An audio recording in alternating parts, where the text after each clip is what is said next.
এটা ভাবার কারণে নয় যে পুলিশ আমাকে ভালোবেসে আমার ভাষণ করবে। ওরা আসলে কর্তাকে জানাবে কারা কারা এসেছে। আচ্ছা, আমি তাদের উদ্দেশ্যে আমি ছোট করছি না, কি করবে? আমি তাদের উদ্দেশ্যে প্রশ্ন করি, বাড়িতে আপনাদের ছেলেমেয়েরা বলে না, বাবা তুমি আজকে যাদের লাঠি মারছিলে তারা তো তোমার বিয়ের দাবিতেই লড়ছিল।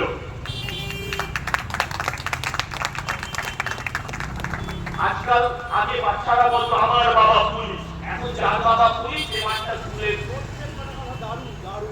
যে বাচ্চা পুলিশ যার বাবা পুলিশ সে বাড়িতে স্কুলে বলেই না, সে স্কুলে বলেই না তার বাবা পুলিশ। কারণ বললেই তো বাকি বাচ্চারা বলবে এই বাবা তোর বাবা স্যারেদের ম্যামদের লাঠি মারে। লজ্জা করে না আপনাদের? মাথায় অসস্তব্য